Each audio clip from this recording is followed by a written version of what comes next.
அனைவருக்கும் வணக்கம். சற்று முன்பு தமிழக அரசு இன்று வெளியிட்டுள்ள 32 முக்கியமான அறிவிப்புகள் என்னென்ன என்பதை பற்றி தான் நம்ம இந்த வீடியோவில் டீட்டெயிலாக பார்க்க போகிறோம். ஸோ முடிந்த அளவுக்கு இந்த வீடியோவை ஸ்கிப் பண்ணாமல் முழுமையாக பாருங்கள். இந்த வீடியோக்குள்ளே போகிறதுக்கு முன்னாடி இந்த வீடியோக்கு ஒரு லைக் பட்டனை ப்ரெஸ் பண்ணிடுங்க. நீங்கள் இது வரைக்கும் என்னோட சேனலை சப்ஸ்கிரைப் பண்ணாமல் இருந்தீங்கன்னா மறக்காமல் சப்ஸ்கிரைப் பண்ணிக்கோங்க. கூடவே அந்த பெல்ஸ் மூலியம் மறக்காமல் கிளிக் பண்ணிக்கோங்க. சரி வாங்க இப்போ நாம் வீடியோக்குள்ளே போகலாம். முதல் அறிவிப்பு.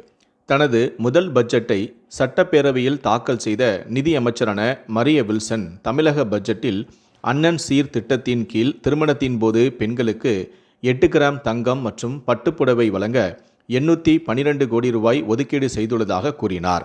மேலும் விஜய் மாமா என்று பாசமுடன் தன்னை அழைக்கும் குழந்தைகளுக்காக அடிப்படை வசதிகளுடன் கூடிய 500 புதிய அங்கன்வாடி மைய கட்டடங்கள் கட்டப்படும் என்றும் அரசு நூலகங்களை டிஜிட்டல் நூலகங்களாக மறு வடிவமைக்க 10 கோடி ரூபாய் நிதி ஒதுக்கீடு செய்யப்படும் என்றும் கருவுற்ற பெண்களுக்காக 23 கோடி மதிப்பீட்டில் தாய் கேர் திட்டம் செயல்படுத்தப்படும் என்றும் கூறினார்.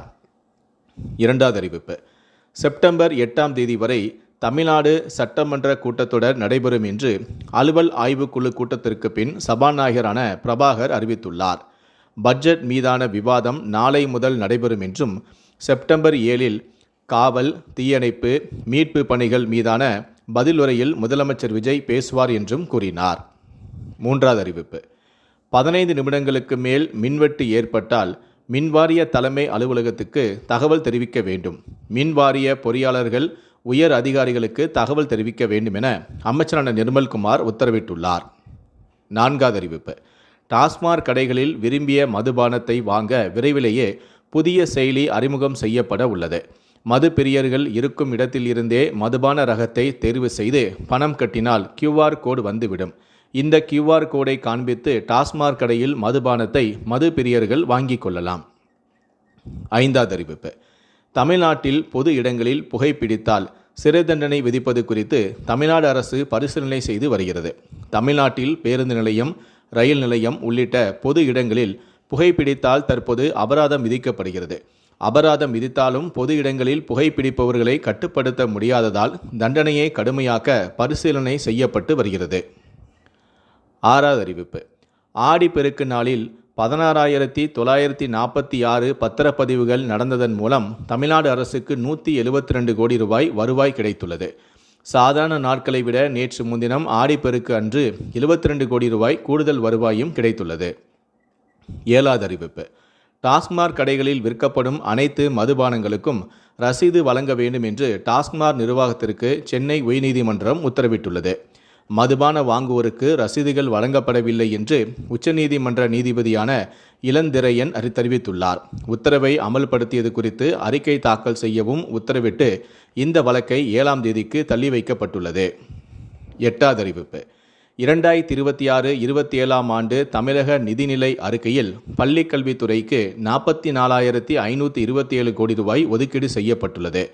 மேலும் பள்ளிகளை சுத்தம் செய்யும் வகையில் சூப்பர் கிளீன் சூப்பர் கேம்பஸ் என்ற திட்டம் மூலத்துக்கு 139 கோடி ரூபாய் ஒதுக்கீடு செய்யப்பட்டுள்ளது. அரசு பள்ளிகளை நவீனமயமாக்கும் நோக்கத்தில் பள்ளி நிறைவு திட்டம் அறிமுகம் செய்யப்படுகிறது. 2514 தொடக்கப் பள்ளிகள், 365 நடுநிலைப் பள்ளிகள் மற்றும் 855 உயர்நிலை மற்றும் மேல்நிலை பள்ளிகள் என மொத்தம் 3234 பள்ளிகளில் 2132 கோடி ரூபாய் மதிப்பீட்டில் இந்த திட்டம் செயல்படுத்தப்படும். பள்ளி பாடத்திட்டத்தை மறுசீரமைக்க 25 கோடி ரூபாய் நிதி ஒதுக்கீடு செய்யப்பட்டுள்ளது. பள்ளிகளில் போதைப்பொருள் எதிர்ப்பு அமைப்புகளுக்கு தன்னார்வ குழுக்களும் அமைக்கப்படும். இந்த திட்டத்திற்கு 7 கோடி ரூபாய் நிதி ஒதுக்கீடு செய்யப்படுகிறது. பெருந்தலைவர் காமராஜர் சிறப்பு பள்ளிகள், நவீன உண்டு உறைவிட பள்ளிகளை அரசு நிறுவிடும். 9ஆம் வகுப்பு முதல் 12ஆம் வகுப்பு வரையிலான மாணவர்கள் பயிலும் இந்த பள்ளிகளில் கல்வி, உணவு, தங்குமிடம், பாட புத்தகங்கள் மற்றும் சீருடைகள் அவர்களுக்கு விலையில்லாமல் வழங்கப்படும். இதற்காக 125 கோடி ரூபாய் ஒதுக்கீடு செய்யப்பட்டுள்ளது. 9வது அறிவிப்பு. உயர்கல்வித்துறைக்கு 8,393 கோடியும் 3,234 அரசு பள்ளிகளை மேம்படுத்த 2,132 கோடியும் ஒதுக்கீடு செய்யப்பட்டுள்ளது.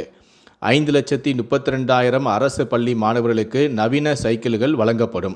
கல்லூரி மாணவர்களுக்கு மடிக்கணினி வழங்கும் திட்டம் வெற்றி மடிக்கணினி திட்டம் என பெயர் மாற்றப்பட்டுள்ளது.